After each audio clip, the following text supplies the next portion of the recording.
আসসালামু আলাইকুম রাহমাতুল্লাহি ওয়া বারাকাতুহু।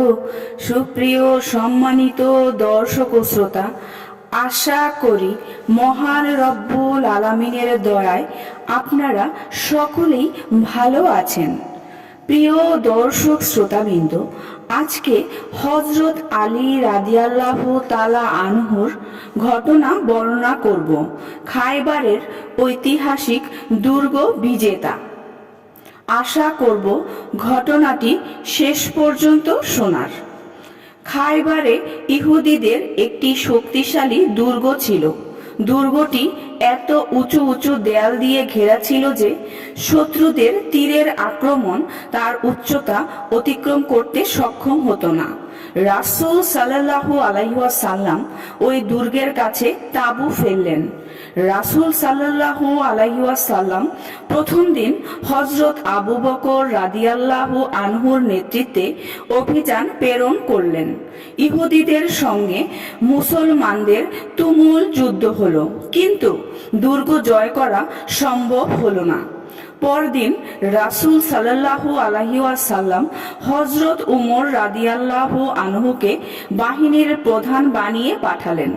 সেদিনও প্রচণ্ড যুদ্ধ হলো, কিন্তু দুর্গ জয় করা সম্ভব হলো না।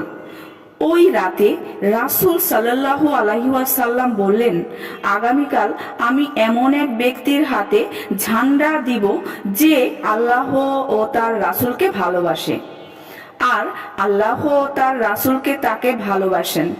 তার হাতেই আল্লাহ ওই দুর্গের বিজয় দান করবেন। শুরু হলো সকল সাহাবীদের মনে জল্পনা কল্পনা, কে হবে সেই বীর যার হাতে রাসূল সাল্লাল্লাহু আলাইহি ওয়াসাল্লাম আগামীকাল ঝান্ডা তুলে দিবেন। এই চিন্তা সবাইকে সারা রাত ভাবিয়ে তুলল। আগামীকাল সকালের জন্য সবাই অপেক্ষা করতে লাগলেন। এ ব্যাপারে উমর ইবনুল খাতাব রাদিয়াল্লাহু আনহু বললেন, জীবনে আমি কখনো নেতৃত্ব কামনা করিনি, কিন্তু ওই দিনই শুধু আমি নেতৃত্ব কামনা করেছিলাম। মনে মনে কামনা করেছিলাম যে আমি যেন সেই ব্যক্তি হই যে আল্লাহ ও তার রাসূলকে ভালোবাসে, আর আল্লাহ ও তার রাসূলকে তাকে ভালোবাসেন। পরদিন সকালে সকল সাহাবী রাসূল সাল্লাল্লাহু আলাইহি ওয়াসাল্লামের পাশে এসে হাজির হলেন। সবাই রাসূল সাল্লাল্লাহু আলাইহি ওয়াসাল্লামের মুখের দিকে তাকিয়ে রইলেন। রাসূল সাল্লাল্লাহু আলাইহি ওয়াসাল্লাম কার নাম ঘোষণা করেন? রাসূল সাল্লাল্লাহু আলাইহি ওয়াসাল্লাম সকলের কল্পনার অবসান ঘটিয়ে বললেন, আলী কোথায়? আলী রাদিয়াল্লাহু আনহু তখন সেখানে ছিলেন না, তার চোখ উঠেছিল। কেউ গিয়ে তাকে ডেকে আনলেন। তিনি চোখে পট্টি বেঁধে এলেন। রাসূল সাল্লাল্লাহু আলাইহি ওয়াসাল্লাম তাকে জিজ্ঞেস করলেন, আলী, তোমার কি হয়েছে? আলী রাদিয়াল্লাহু আনহু বললেন, চোখে সমস্যা হচ্ছে। রাসূল সাল্লাল্লাহু আলাইহি ওয়াসাল্লাম বললেন, কাছে এসো আলী। আলী রাদিয়াল্লাহু আনহু কাছে এলেন। রাসূল সাল্লাল্লাহু আলাইহি ওয়াসাল্লাম তার লালা মুবারক হযরত আলী রাদিয়াল্লাহু আনহুর চোখে লাগিয়ে দিলেন। তার চোখ মুহূর্তেই ভালো হয়ে গেল। এরপর রাসূল সাল্লাল্লাহু আলাইহি ওয়াসাল্লাম আলী রাদিয়াল্লাহু আনহুকে বললেন, আলী, এই নাও ঝান্ডা।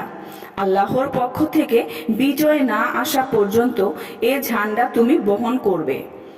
আলী রাদিয়াল্লাহু আনহু বললেন, হে আল্লাহর রাসূল, আমি কি দুর্গ বিজয় না হওয়া পর্যন্ত তাদের সঙ্গে যুদ্ধ চালিয়ে যাব?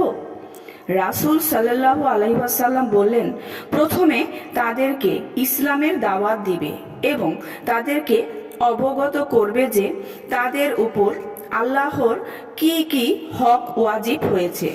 খোদার কসম, তোমার মাধ্যমে যদি তাদের একজন ব্যক্তিও হিদায়াত প্রাপ্ত হয়, তাহলে সেটি তোমার জন্য লাল উট অর্জন করার চেয়েও অনেক বেশি উত্তম হবে। আলী রাদিয়াল্লাহু আনহু দুর্গের কাছে গেলেন। ইহুদিদের একজন দুর্গের ভিতর থেকে আলী রাদিয়াল্লাহু আনহুকে দেখে বললেন, তুমি কে? আলী রাদিয়াল্লাহু আনহু বললেন, আমি আলী ইবনে আবি তালিব।